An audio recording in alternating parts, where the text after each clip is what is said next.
Cooking and cleaning is not the essence of a woman. I think we can all agree about that, no? That's like a little bit of surprise, so. So let's see what the Torah says. After Adam and Chava eat from the Eitz Hadas, they are supposedly cursed. What was Adam's curse? This has to bring Which means it's not going to be easy to have what to eat.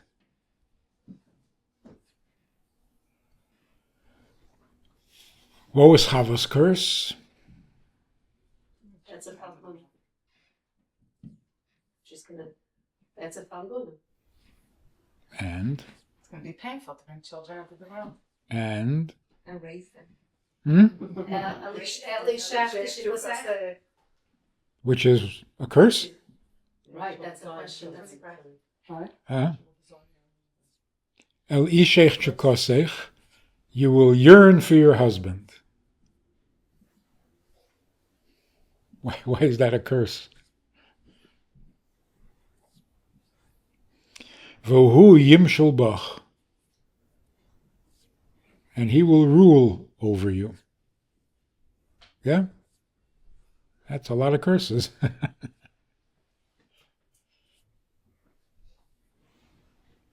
But of course, when the Eibishter curses, it's always really a bracha. So the Medrash says an interesting thing. Chava was punished that she will yearn for her husband. What is the result? Every man who realizes that a wife yearns for a husband goes around desperate to find a wife. So it turns out to be a blessing for the woman. Why does a man want to get married? Because he heard that a wife yearns for a husband. Now, who doesn't want to be yearned for? So, whether it's a blessing or a curse, it's definitely the Torah's description of the essence of a woman. The Eibishter creates a man and a woman, and their first incident is that they eat from the Eitz Hadas. This is telling us what is a man and what is a woman. This is essential. This is like the beginning of masculinity and the beginning of femininity. So let's see what it says. Right at the beginning, we're told that Adam was not a man. He was the first human, but he was half male, half female. Nobody wants to talk about that because it sounds very weird, and let's just skip it. But what does it mean? How was he half male and half female? Not that he was confused what a woman is. That came a lot later. It was like two sides of a coin, both heads. So one side was masculine and one side was feminine. Like Siamese twins. So there were two fronts and they shared one spine. The operation that separated them was not a rib. All the bones of the spine needed to be separated and turned into two because there was only one.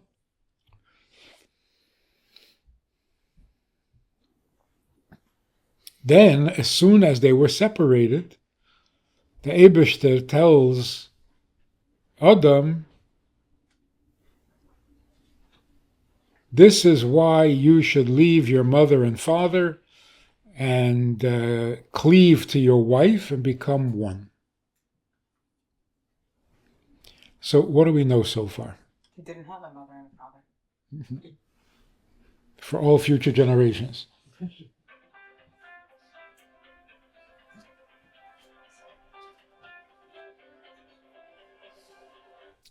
What we know so far is that being separate, a man is a man and a woman is a woman, is not natural. The original human being was created male and female. That's natural.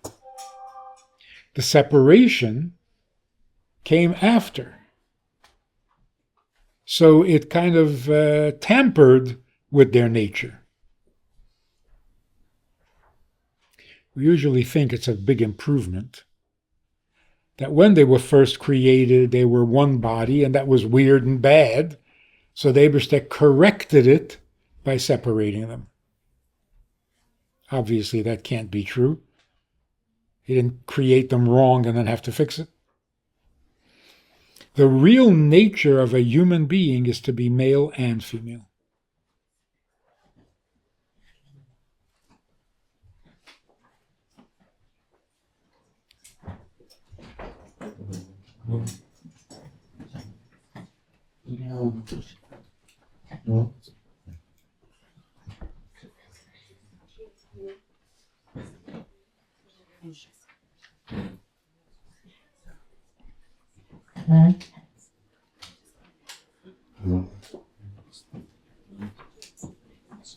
That's why, right after separating them, they were immediately told to get married and become one. Because to be two is not natural. So, of course, the question is, they were already one. So what's the chokhmah to separate them and then tell them to become one by getting married? What was wrong with the oneness that they already had? And the answer is, which is very important and beautiful, they were one back to back. They didn't see each other. By separating them and having them become one through marriage, marriage is face to face, which is a big improvement. If so, why didn't he create them separate to begin with and tell them to get married? Because if they were created separate, then no matter how many times they make a chuppah and sheva brachas, they're not going to become one, because you can't change your teva. So if they were created separate, you can't change from the way you were created. So first he created them as one, which means that's their natural condition. Now, through their own effort, they can improve on that oneness. So this tells us two things. Number one, why do we get married? Why do we get married?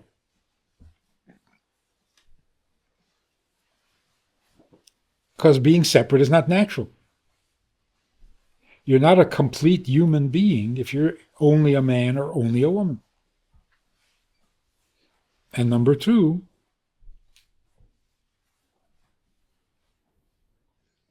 the purpose of getting married is to become one.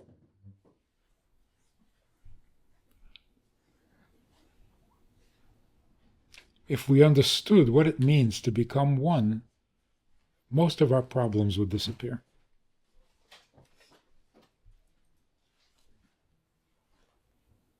Are we going to learn that? Are we going to learn that? We're not doomed.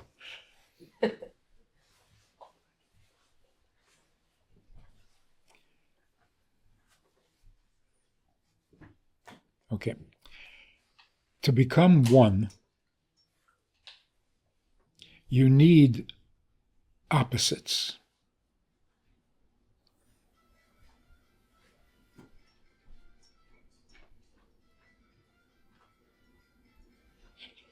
You have one and another one, it doesn't become one, it becomes two.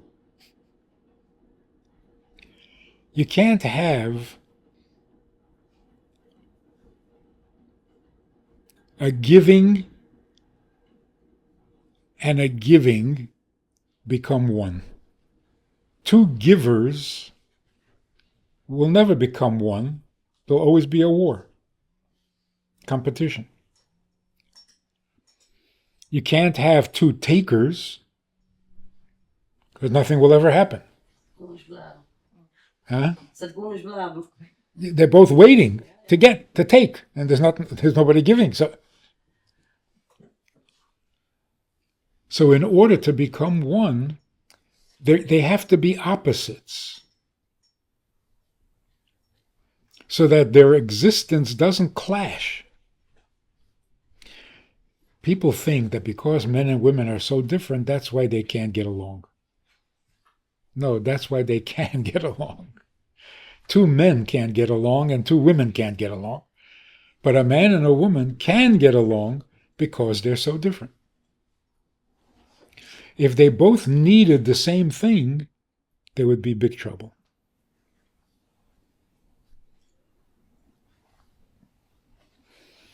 If there's a plate of fruit on the table and everyone wants the apple, then there's a problem.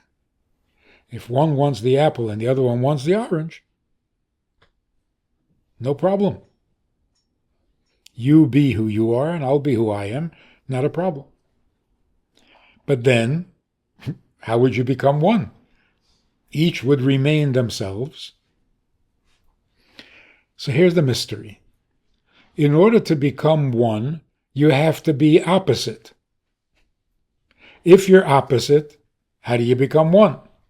If you're not opposite, you can't become one. So how does this work?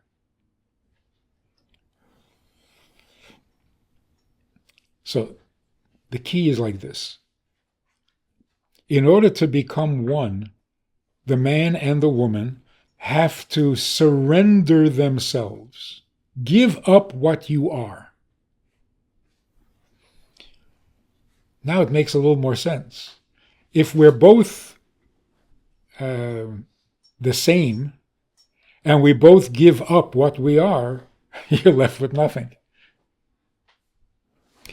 But if the husband is the giver,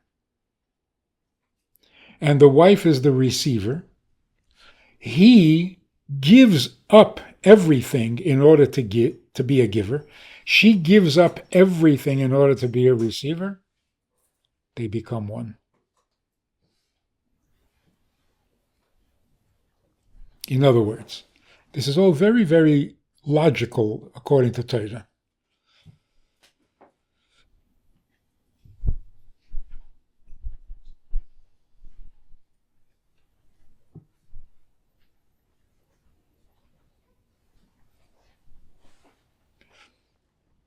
What does it mean that they were separated? What does that mean? What does separated mean?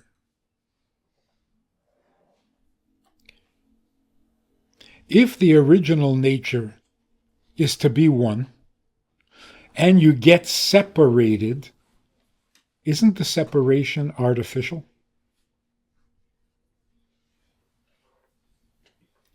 How do you separate between two very good friends? You bring in some foreign, unnecessary issues, and you create a block, an obstruction, so that they can't get along. What will it take that they should be able to get along? What do they have to do in order to be able to get along? They have to get rid of whatever is coming between them. If they get rid of what's between them, they are naturally one. So it's not something you need to do to become one. It's something you need to undo. Right? The Eibishter created a distance. Well, get that distance out of the way. And what's going to be? You're going to go back to your nature. You're going to be one.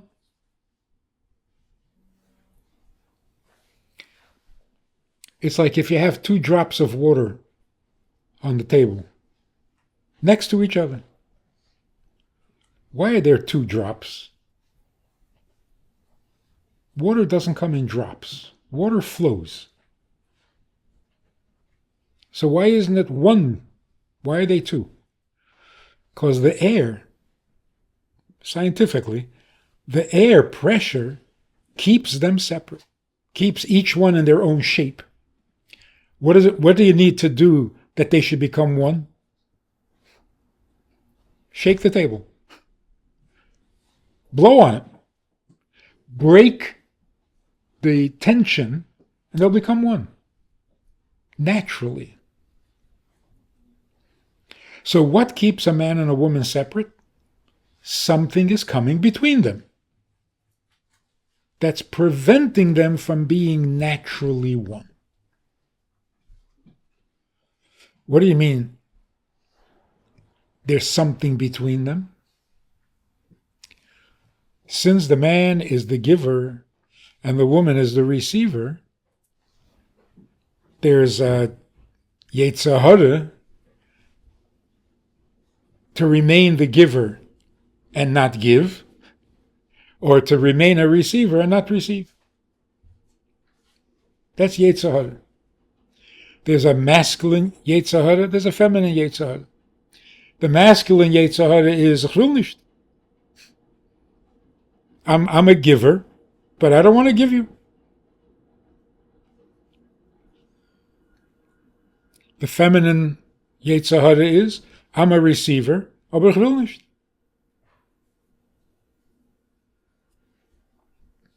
Yetzer Hara is artificial. It's fake. It's a foreign substance.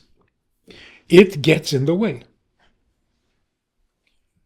So the only way for a man and a woman to become one is if the man gives, because he is a giver, and the woman receives, because she's a receiver.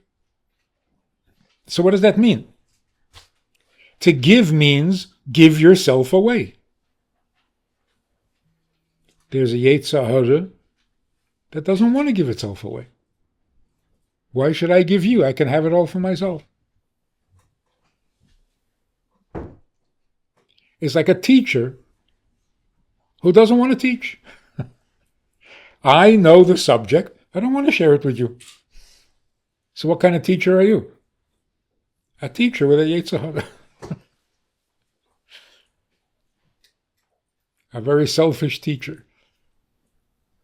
So if he does teach, it's only like, half-hearted. And, so you understand already, right? Okay, good enough. I said enough. To give means you have to give generously. Endlessly. Because you're a giver. So for a giver, there should never be a limit.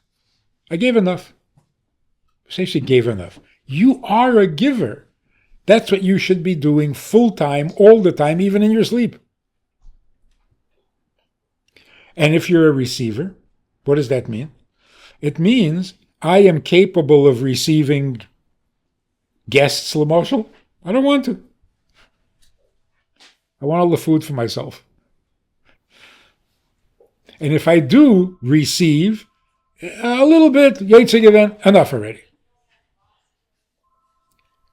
In other words, selfish in who you are. So a man giving means give yourself away. Who are you saving yourself for? And to be a receiver means give yourself away. But in opposite ways. The man gives himself away in giving. The woman gives herself away in receiving. This is very natural. It makes a lot of sense.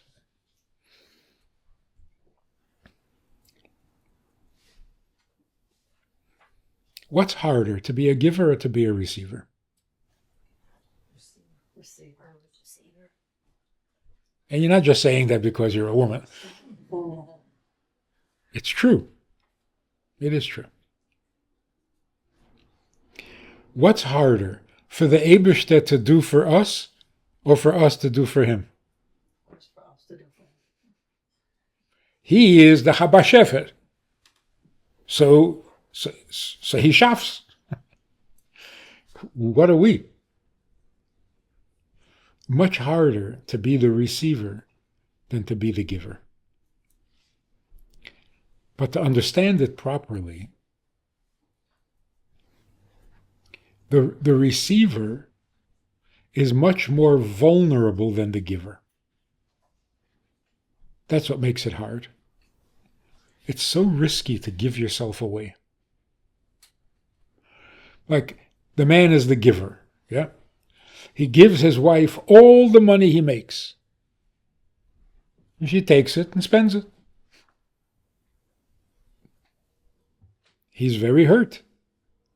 I gave you everything I have, and you're not even... So there's a risk in giving. You do people a lot of favors, they never do a favor for you when you need it. It's risky. Well, the worst example is if you're a comedian and you get up in front of a big audience, you tell a joke, nobody laughs. How painful is that? It can ruin your whole day. You go into therapy after that. I told him my best joke, nobody listened, nobody laughed, nobody cared. So you exposed yourself, hoping to get... Nobody reacted. Or like a teacher who talks his heart out because he's an emes and melamed and he really means it, l'shem shamayim, and he wants the kids to know. It turns out the kids don't know, they never listen, they don't care. It hurts. So it is risky. You are vulnerable when you try to give. But you're much more vulnerable when you try to receive. Because what does it mean to receive? I don't know if the example works. A comedian gets up and you laugh. He didn't even tell a joke yet. How embarrassing is that? The guy, no, wait, I didn't get to the joke yet. Why are you laughing? But with a student is a much better example. The student who really receives means he hears everything the teacher says. He accepts everything the teacher says. He internalizes everything the teacher says because he trusts the teacher completely. Now imagine if he finds out afterwards that the teacher was not telling the truth, he was not sincere, and what he taught was not right. That's devastating. You left yourself so vulnerable. You trusted, you accepted, you internalized, you bought it all, and then it turns out. So it's a much bigger risk emotionally to be the receiver than to be the giver. Now, if the giver doesn't get hurt and he's not vulnerable, then he's not a giver. A teacher who doesn't care. I'm going to give my shiur, I'm going to give my class, I'm going to give my lecture. Willst herren, Herr, willst nicht herren, Herr nicht. I don't care. I get paid either way. He's not a teacher. Not only is he not a giver, he's a user. He's using the Talmidim to make a living. It's very not nice. So there's no giving without being vulnerable. If it won't hurt you that what you're giving was not accepted, then you don't really want to give. You're not taking the risk. If you don't take a risk, nothing happens. Of course, the same is true with receiving, But here you're taking a bigger risk. You give up your name. He said, Al ken yazev ish es aviv es imay. Therefore, the man should give up his mother and father. Why not the woman?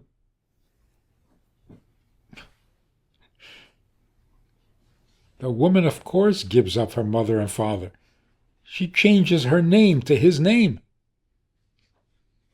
So the woman doesn't have to be told to give up her mother and father. That's what marriage means.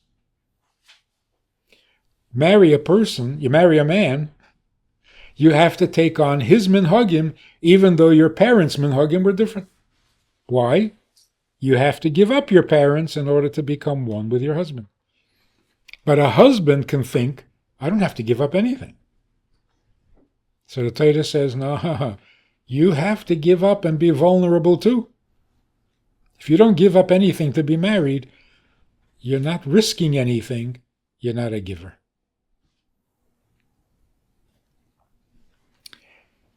That's what we know from the first psukim about Adam and Chava. Then after they eat from the Eitz Hadas, we find out more. What does it mean that a husband is a giver? Gives what? The answer is, the nature of a woman is that she yearns for her husband. So what should the husband give? What she yearns for. If the woman didn't yearn for anything, what would the husband give? Whatever he would want. That's abuse. I'll give you what I want to give you. That's not giving, that's abusing. I'm going to buy you a gift and you better appreciate it. That's not giving. That's abusing. Giving means give what is needed. Now, back to the mashal of a teacher and a student. The teacher, the melamed, comes into the classroom, teaches a lesson. The kids weren't ready for this. They're not interested. It's not what they need to know. You're telling them a Pirush and Rashi. They haven't learned Aleph Beis yet. What are you doing? So if the teaching, giving, is not what the Talmud needs, you're destroying the kids. If you teach things that are irrelevant, you're ruining the person. You're ruining the child. Giving means give what is missing, not give whatever you have. So what makes a man want to give?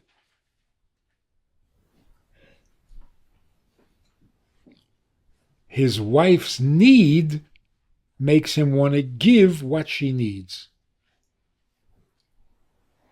In other words, when a man feels that a woman needs something, he becomes a man. He becomes a giver. If she didn't need anything, if there were no Talmidim, who would be a Melamed? There'd be no such thing as a Melamed. So between the Melamed, the teacher, and the students, who starts this?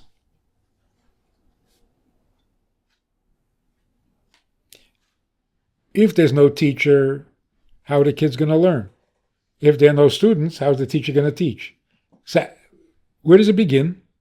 So the Torah says, it begins in the woman's yearning. Because a woman wants to receive, that's why a man wants to give. A man who feels that he isn't needed stops being a man. He's crushed.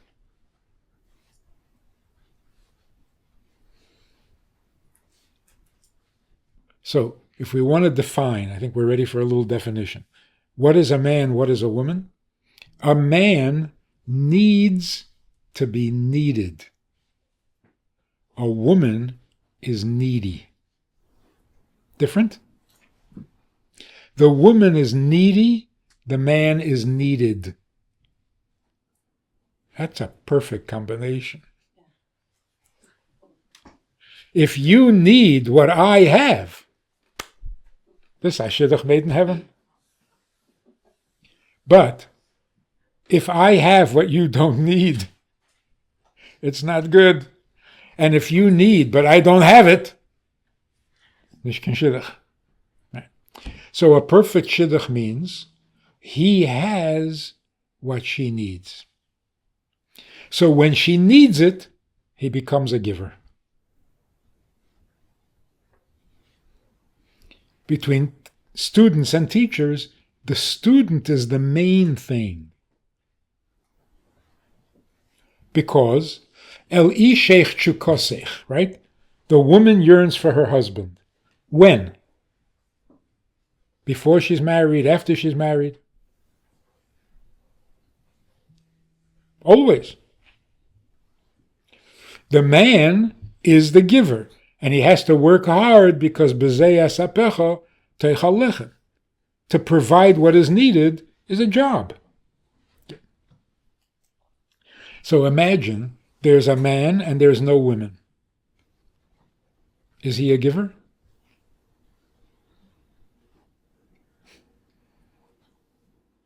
Now imagine there's a woman and there's no man. Is she a receiver? She yearns for her husband before there is a husband. So the yearning can exist without. So what's gonna be if you yearn and you don't get? You yearn more. If you're hungry and there's nothing to eat, you become less hungry. You become more hungry. But if there's a man and there's no woman, so he's going to give more? There's no giving. If there's no need, then there is no. It's not that he's a giver, but there's no one to give to. There's no need. If there's no need, there's no giving. You can't say, I'm a melamed. I just don't have any students. You're not a melamed.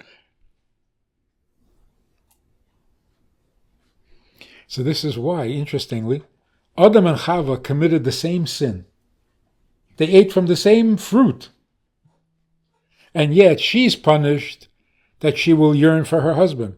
And he's not punished that he will yearn for his wife. The same Aveda should be the same punishment. You can't ask the opposite. Why wasn't Chava punished with the same punishment that he was? What was his punishment? It's hard to make a living. It's hard for a woman too. No easier for a woman to make a living. So in that they're equal. But in her punishment, only he doesn't get the same punishment. Because he's not a woman. So the yearning is part of being a woman. A man, this is really a dangerous statement, a man is a reaction to a woman. A woman is a woman. In other words, she can be a woman without a man, but a man can't be without a woman. The Talmud can be a Talmud. He needs to know because he doesn't know how to read. And there's no Melamed. He still needs to learn how to read. So there can be a student where there is no teacher. And he becomes more of a student. Because the older he gets, the more desperate he becomes for the information. But if there's a Melamed without a student, it's nothing.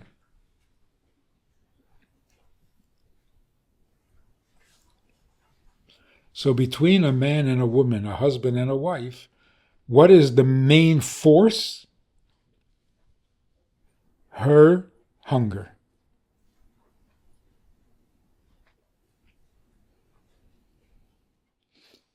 we have things pretty much backwards. What's more important? Who's more important, a doctor or a patient?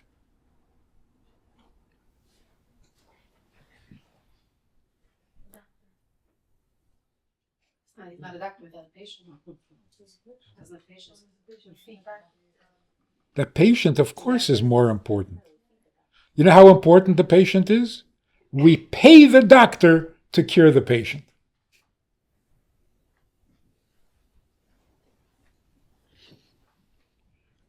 A teacher and a student, who's more important? Why do you build schools? For teachers or for students? Who is a yeshiva for? And this is a big issue. And it's a terrible issue. The yeshiva is l'tovas hamalamdim and the administration, or it's l'tovas hatalmidim. That's the difference between a good yeshiva and a bad yeshiva.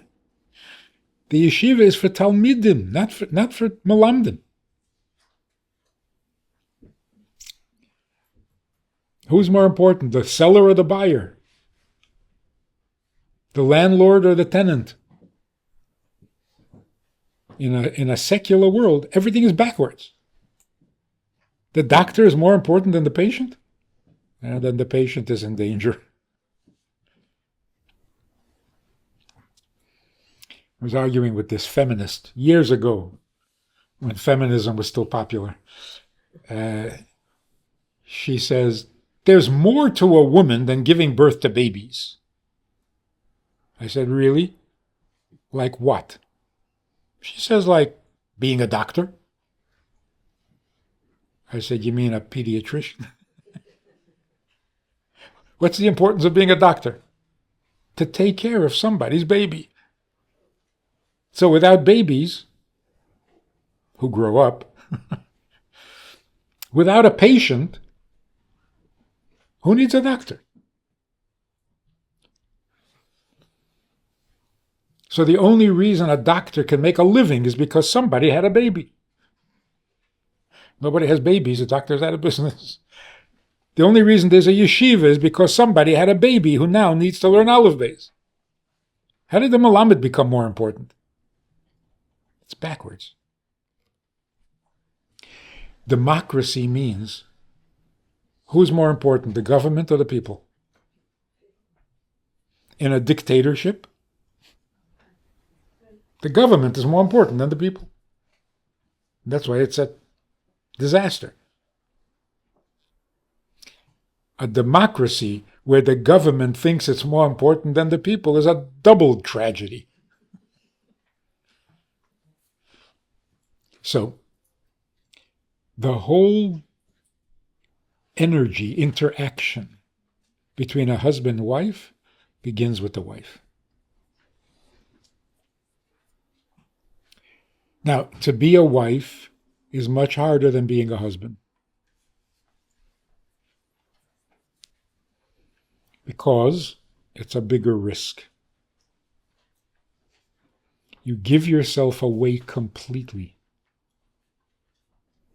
He becomes your whole life. And then it turns out he's not so committed to you, he's not so concerned, he doesn't really care, that's horrible. So it is the husband's responsibility to make the wife feel completely secure.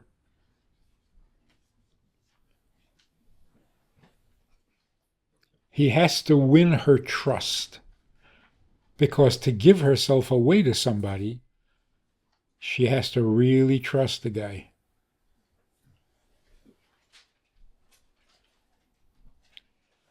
Now, in the olden days, when everything was perfect, in the olden days, every woman trusted her husband 1,000%. Why? Because marriage was so serious. If he marries you, then obviously he is completely committed, he's completely devoted, he's completely loyal. I mean, that's what marriage means. Today, the fact that it's a marriage is not enough. The husband himself, each husband individually, has to make his wife feel completely, totally secure so that she can risk giving herself away completely without fear of then being devastated that he's not there when she needs him. That's the worst fear. How is it possible with more than one wife? Huh? How is it possible? I'm saying, How was it possible? Why bring them more issues than there are already today? no, we're saying in the olden times, in the olden days, I'm saying people got married to more than one wife. And he was totally loyal to both of them. Now Now we're having So how does that Right. Now we're having a hard time being loyal to one.